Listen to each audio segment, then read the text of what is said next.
అని care of address అంటే మనకు గుర్తొచ్చే పేర్లలో ఒకటి అలీ గారు. అలీ గారిని మాట్లాడవలసిందిగా రిక్వెస్ట్ చేస్తున్నాము. సార్ డీజేగా కూడా బాగా ఎంటర్టైన్ చేశారు సార్, ఇందాక సాంగ్ చూసాం. థ్యాంక్ యూ అమ్మా. పాత్రికేయ మిత్రులకి, మీడియా సోదరులందరికీ నమస్కారం. సాంప్రదాయని, సూతిని, సుతపూసిని మా సుధీర్ సాంప్రదాయబద్ధంగా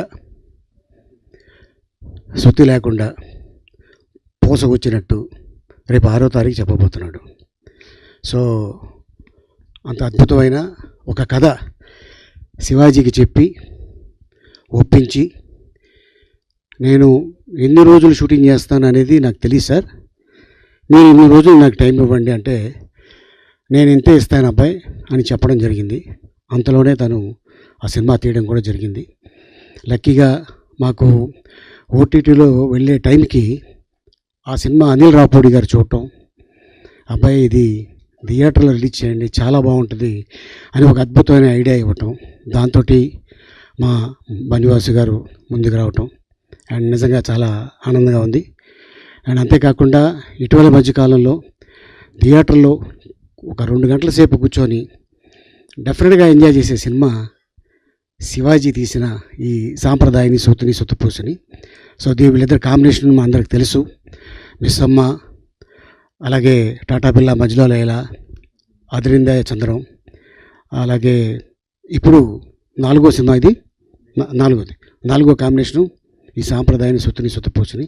సో ఆల్మోస్ట్ నేను మిస్ అమ్మలో లేను, కానీ ఈ 3 సినిమాల్లో అయితే ఉన్నా.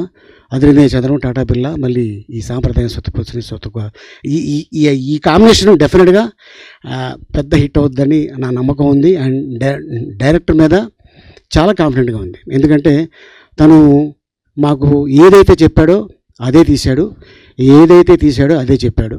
సో ఈ సినిమా రేపు 6వ తారీఖున థియేటర్ రిలీజ్ అవుతుంది. సో శివాజీ డెఫినెట్గా నీ బ్యానర్లో ఇది ఒక పెద్ద హిట్ అయ్యి నీ బ్యానర్కి మంచి పేరు తీసుకొస్తుందని. అలాగే ఈ సినిమాలో చాలామంది నటీనటులు ఉన్నారు.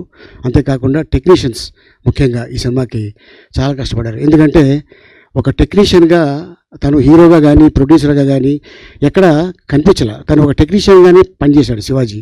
లొకేషన్లో అవ్వచ్చు, జనాలు కెమెరామెన్ సార్ జనాలు ఎక్కువ ఉన్నారంటే తనే వెళ్ళి అందరినీ పక్కరమని చెప్పి అలా టెక్నీషియన్గా చేశాడు, హీరోగా చేశాడు, ప్రొడ్యూసర్గా చేశాడు. ఎవరిని కూడా బాధపెట్టకుండా ఏదైతే తను కమిట్ అయ్యాడో అదే ఇచ్చాడు, అదే సినిమా చేశాడు. రేపు 6వ తారీఖున, మార్చి 6వ తారీఖున ఈ సినిమా థియేటర్ రిలీజ్ అవుతుంది. పెద్ద హిట్ అవ్వాలని ఆ భగవంతుడిని కోరుకుంటున్నాను. ఆలస్యంగా వచ్చినందుకు క్షమించాలి, ఎందుకంటే రంజాన్ నెల కాబట్టి ఫాస్టింగ్ బ్రేక్ చేసి రావడం జరిగింది. అదే రాగానే అడిగాడు శివాజీ, తిన్నావా నాన్న? తిన్నానరా, ఇప్పుడు అందరిని తినడానికి వచ్చాను. Thank you so much. Thank you Ali గారు. And producer and actor of this film Shivaji గారిని మాట్లాడవలసిందిగా రిక్వెస్ట్ చేస్తున్నాం.